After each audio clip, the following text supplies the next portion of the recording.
নমস্কার, 5টার 5 স্পেশাল নিয়ে আমি অতনু রয়েছি আপনার সঙ্গে। দিনভর খবর এক নজরে আগামী আধ ঘন্টায় সারাদিনের সবচেয়ে বড় খবরগুলো আপনাদের দেখাবো। যেমন এক বিজেপি নেতা, বিজেপি বিধায়ক, তার বক্তব্য ভাইরাল, জানিয়ে রীতিমতো শোরগোল পড়ে গিয়েছে। কে না, বাঁকুড়ার বিধায়ক নীলাদ্রি শেখর দানা।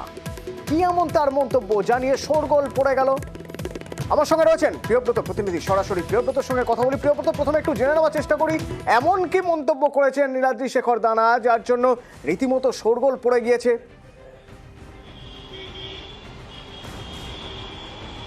দেখো, শোরগোল পড়ারই কথা, কেননা যে অডিও ক্লিপিং যেটা ভাইরাল হয়েছে সেটা কিন্তু দেখাই যাচ্ছে যে নীলাদ্রি শেখর দানা তিনি বলছেন কোনো একজনকে যে চিত্তরঞ্জন যে ক্যান্সার হসপিটাল সেখান থেকে তোলাবাজি করেন বাঁকুড়ার যে সাংসদ রয়েছে কেন্দ্রীয় মন্ত্রী সুভাষ সরকার, এবং এর পাশাপাশি তিনি অভিযোগ করছেন যে সুকান্ত মজুমদার বাঁকুড়াকে কীভাবে চেনেন, তিনি বাঁকুড়ায় কীভাবে ভোট করবেন, যদি নরেন্দ্র মোদীর নামে ভোট হয় সেক্ষেত্রে ভোট হতে পারে। কিন্তু তার পাশাপাশি তিনি বলছেন যে দলীয় কর্মীদেরকে তাদের দাস করে রাখা হয়েছে এবং যে এবিভিপি কর্মী যারা ছোট বয়সে, যারা পার্টিটা জানে না, তাদেরকে কিন্তু দলের দায়িত্ব দেওয়া হয়েছে, জেলা সভাপতির দায়িত্ব দেওয়া হয়েছে।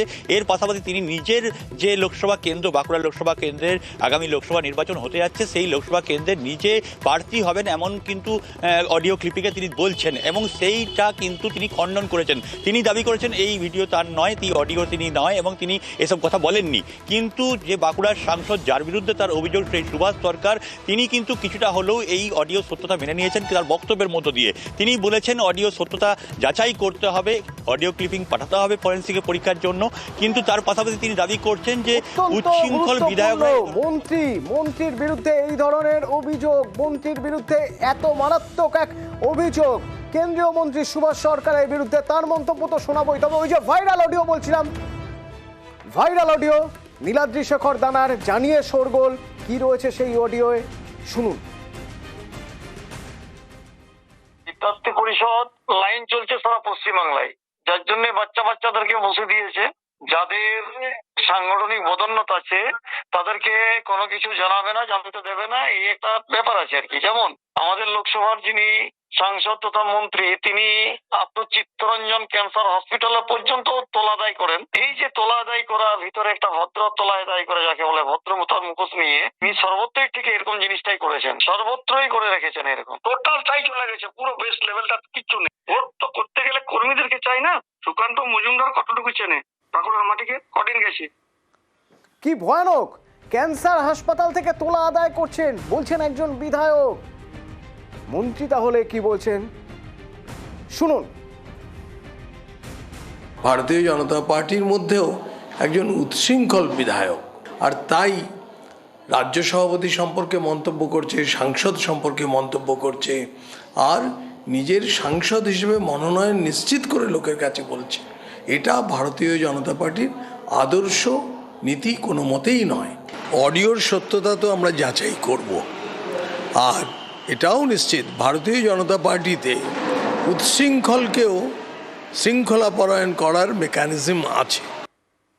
তার মানে নিশ্চয়ই দলের শৃঙ্খলা ভঙ্গের জন্য দল থেকে কোনো ব্যবস্থা নেওয়া হবে। কি ব্যবস্থা নেওয়া হবে সে তো জানবই, কিন্তু যখন আমরা এ বিষয়ে আবার নীলাদ্রি শেখর দানার কাছে জানতে চাইলাম, তিনি একেবারে অস্বীকার করছেন, বলছেন এই অডিও তাঁরই নয়। শুনুন। সম্পূর্ণ মিথ্যে, সম্পূর্ণ মিথ্যে। এগুলোকে অন্তর্কলহ লাগানোর জন্য এসব চলছে চক্রান্ত। সম্পূর্ণ মিথ্যে, সম্পূর্ণ মিথ্যে। এগুলোকে অন্তর্কলহ লাগানোর জন্য এসব চলছে চক্রান্ত। কিন্তু তিনি যাই বলুন না কেন, এখানে সুভাষ সরকার বলছেন ব্যবস্থা নেওয়া হবে। কিসের ভিত্তিতে বলছেন তাহলে? ভিতরে কোথাও একটা সমস্যা রয়েছে কি? প্রিয়ব্রত, দুটো বিষয় এখানে উঠে আসছে। এক, এই অডিও ক্লিপের সত্যতা যাচাই করা হয়নি, করব এসব বলার পরেও, বলার আগেও সুভাষ সরকার বলছেন যে একজন উচ্ছৃঙ্খল, মানে আগে থেকেই কোথাও একটা দ্বন্দ্ব রয়ে গেছে, সেই দ্বন্দ্বের জায়গা থেকে এই কথাটা বলছেন নীলাদ্রি শেখর দানা। তিনি যতই অস্বীকার করুন না কেন, বিজেপি কি তার কথা মানবে? কারণ মন্ত্রী তো তার কথা মানছেন না, মন্ত্রী তো বলছেন যে উনি উচ্ছৃঙ্খল। একেবারে অতুল, আমি তো যেটাই বলতে চাইছিলাম যে মন্ত্রী কিন্তু মেনেই নিয়েছেন মনে মনে যে এই অডিও তৃণাল শেখর দানার, এবং সেটা কিন্তু মনে মনে ভাবার কারণ একটা, সেটাই হচ্ছে যে বারে বারে দ্বন্দ্ব, এই দ্বন্দ্ব কিন্তু আবার প্রকাশ্যে চলে আসছে যে এই যে মন্ত্রী তার বিরুদ্ধে নীলাদ্রি শেখর দানা, তারই দলের বিধায়ক, তিনি এই ধরনের অডিও ক্লিপিং দিচ্ছেন। যদিও আমরা এই অডিও ক্লিপিংয়ের সত্যতা যাচাই করিনি, বিজেপিও বলছে যে আমরা সত্যতা যাচাই করিনি, কিন্তু তার বিরুদ্ধে ব্যবস্থা নেওয়ার কথা, অডিও ক্লিপিং যদি সত্য হয় সে কথা বলছেন। এর পাশাপাশি উচ্ছৃঙ্খল বিধায়ক বলছেন, এর পাশাপাশি তিনি বলছেন তার উচ্চাকাঙ্ক্ষা যে তিনি নীলাদ্রি শেখর দানা বাঁকুড়ার বিধায়ক রয়েছেন বিধায়ক, এবং তিনি কিন্তু সেই দাবি করার পাশাপাশি তিনি দাবি করছেন আগামী দিনে ভোটে তার দলার ব্যাপার এবং লোকসভা নির্বাচনে তিনি প্রার্থী হওয়ার ব্যাপারে, এবং তার পাশাপাশি তিনি রাজ্য নেতৃত্ব সুকান্ত মজুমদারকে মানতে চাইছেন না, জেলা নেতৃত্বকে মানতে চাইছেন না, এর পাশাপাশি তিনি এমপিকেও মানতে চাইছেন না। এই অডিও ক্লিপিংয়ে সেরকমটা পরিষ্কার এবার হয়েছে। দেখা যাক এবং এই বিজেপি কি ব্যবস্থা নেয়। মন্ত্রী সুভাষ সরকার যা বলছেন সেই অনুযায়ী ব্যবস্থা নেওয়া হবে, নাকি নীলাদ্রি শেখর দানা তিনি যে অস্বীকার করছেন সে বিষয়টা ভেবে নিয়ে ব্যবস্থা নেওয়া হবে। দেখা যাক কি ব্যবস্থা নেওয়া হয়। তবে ব্যবস্থা নেওয়ার প্রসঙ্গে গেলে বলতেই হবে যে দল কি ঠিক করবে তা আগে থেকে পার্টির কর্মীরা তারা কি জেনে যাচ্ছেন? যদি জেনেও যান তার মধ্যেও দ্বন্দ্ব থাকছে কি? নিশ্চয়ই থাকছে। তা নাহলে এক কেন্দ্রের জন্য 3 জন প্রার্থীর নাম কি করে দলের নেতা কর্মীরা ভেবে ফেলেন। হুগলি ছবি দেখাই আপনাদের, দেওয়াল লিখন শুরু হয়ে গেছে হুগলিতে। দেখুন 3খানা নাম, পদ্মের ছবি দিয়ে 3খানা নাম। সুবীর নাগ আসন্ন লোকসভায় তাকে ভোট দেওয়ার জন্য বলা হচ্ছে। গৌতম চ্যাটার্জি, ইন্দ্রনীল চৌধুরী, ডক্টর ইন্দ্রনীল চৌধুরী দেখা আছে। দেখুন হুগলি কেন্দ্রে তাহলে হুগলি থেকে লোকেট চট্টোপাধ্যায়কে দাঁড় করানো হবে না? মানে এটা হুগলির নেতা কর্মীরা যারা দলের তারা বিজেপির বুঝে গেছেন বা তারা জেনে গেছেন বা তারা ধরেই নিয়েছেন। এর আগেও ঠিক এই রকম অভিযোগ উঠেছিল যে লোকেট চট্টোপাধ্যায় তিনি বাইরের, তাকে দিয়ে এই যে দেখুন কেন্দ্রীয় নেতাদের কাছে আবেদন, বহিরাগত পরিযায়ী লোকেট চ্যাটার্জিকে শ্রীরামপুর লোকসভায় চাপিয়ে দেওয়া চলবে না। তাই চাপিয়ে যাতে না দেওয়া হয় তার জন্য কি আগে থেকে নিজেরাই 3 জন প্রার্থীর কথা বলে দিলেন? তার মধ্যে অবশ্য গুরুত্বপূর্ণ ইন্দ্রনীল চৌধুরীর নাম কিন্তু আগেও এসেছিল। 2019-এ যখন লোকেট চট্টোপাধ্যায়ের নাম ঘোষণা করা হয় প্রার্থী হিসেবে, তার আগে দলের লোকাল নেতাকর্মীরা তারা ইন্দ্রনীল চৌধুরীর কথাই বলছিলেন, হয়তো সম্ভাব্য প্রার্থী তিনিই হবেন, ধরেই নেওয়া হয়েছিল। এখন কি হলো? নিজেরাই প্রার্থী ঘোষণা করে দিলেন। রানা প্রতিনিধি আমার সঙ্গে রয়েছেন সরাসরি। রানা, তাহলে কি আর দলের শীর্ষ নেতৃত্ব কি ভাবছে, কাকে টিকিট দেওয়া হবে সেসব নিয়ে মাথা না ঘামিয়ে নিজেরাই সিদ্ধান্ত নিয়ে ফেললেন, নাকি চাপ দেওয়ার চেষ্টা করছেন 3টে নাম দিয়ে যে এই 3 জনের একজনকেই প্রার্থী করতে হবে?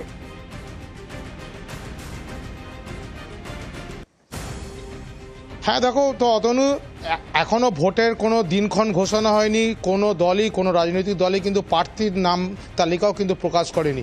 কিন্তু বিতর্ক দানা বেঁধেছে এই হুগলির সাংসদ লোকেট চট্টোপাধ্যায়কে ঘিরে। কারণ এই চলতি মাসে 7 তারিখে দেখা গেছে শ্রীরামপুরের মতন শহরে সেখানে কিন্তু লোকেট চ্যাটার্জির নাম করে বেশ কিছু পোস্টার দিয়েছিল। সেখানে পোস্টারে লেখা ছিল যে কোনোভাবেই পরিযায়ী লোকেট চট্টোপাধ্যায়কে শ্রীরামপুরের প্রার্থী করা যাবে না, তারা শ্রীরামপুরে ভূমিপুত্রকে চাইছে। ঠিক তেমনি আজকেও দেখা গেল কিন্তু চুঁচুড়া শহরের বেশ কিছু জায়গায়, সুগন্ধা, হুগলি মোড়, চুঁচুড়া শহরে বেশ কিছু জায়গায় দেয়াল লিখন, যে দেয়াল লিখনের মধ্যে 3 জন বিজেপির কর্মী রয়েছে, তার মধ্যে 2 জন রয়েছে জেলার প্রাক্তন সভাপতি সুবীর নাগ ও হচ্ছে চট্টোপাধ্যায়। পাশাপাশি যে ডক্টর ইন্দ্রনীল সেনা তুমি নাম বলে, সেটাও কিন্তু গত লোকসভা নির্বাচনে কিন্তু তার নাম উঠেছিল, তার নামও কিন্তু একটা দেয়াল লিখন হয়েছে। একদিকে যেখানে পোস্টার বিতর্ক, আবার অন্যদিকে দেয়াল যে লিখন, সেটা নিয়ে কিন্তু বিতর্ক। বক্তব্য কোথাও কি মনে হচ্ছে এরকম যে হুগলিতে বিজেপির যে কার্যকর্তা যারা সংগঠন দেখেন, যারা নেতা কর্মীরা রয়েছেন, সমর্থকরা রয়েছেন, তারা আগে যেমন পোস্টার দিয়েছিলেন বাইরের কাউকে চান না, সেই জায়গাটাই আরো পাকাপোক্ত করার জন্য নিজেরাই 3টে নাম সাঁটিয়ে দিলেন দেওয়ালে, যাতে অন্তত উপর মহলের উপর চাপ তৈরি হয়?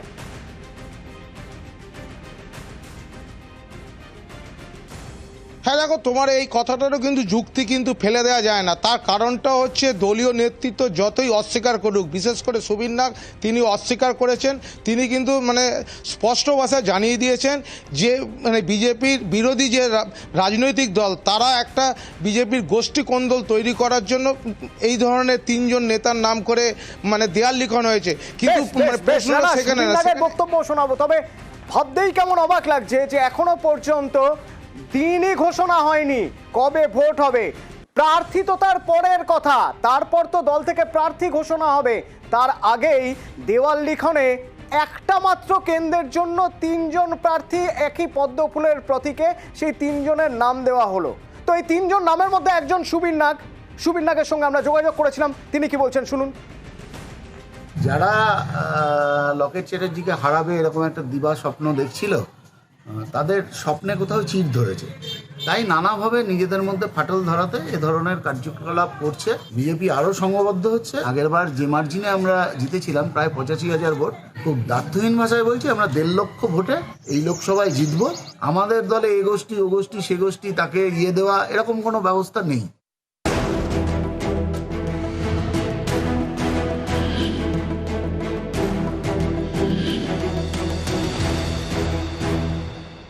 জনগর্জন সভা 10 তারিখ, এবং এই জনগর্জন সভার জন্য প্রচার শুরু করে দিচ্ছে এবার তৃণমূল। সেই প্রচারে কি কি থাকবে, প্রচারে কারা কারা বক্তব্য পেশ করবেন, 70 জনের এরকম তালিকা তৈরি হয়েছে। 500রও বেশি জনসভা হবে, মিছিল হবে, কর্মী সম্মেলন হবে, 60 লক্ষ পোস্টার। জনগর্জন সভার জন্য 60 লক্ষ পোস্টার। আগামীকাল থেকে এই জনগর্জন সভার প্রচার শুরু করবে তৃণমূল। 10ই মার্চ ব্রিগেডে যে জনগর্জন সভা হবে তার প্রচার শুরু হয়ে গিয়েছে, শুরু হবে আগামীকাল থেকে। 700রও বেশি সভা হবে। তো এই জনগর্জন সভার প্রচার সন্দেশখালীতেও জনগর্জন সভার প্রচার। 10 তারিখে ব্রিগেডে যে জনগর্জন সভা হবে তার জন্য দেওয়াল লিখন সন্দেশখালীতে। কেন্দ্রের বিরুদ্ধে প্রচার, জনগর্জন সভার দেওয়াল লিখন সন্দেশখালীতে।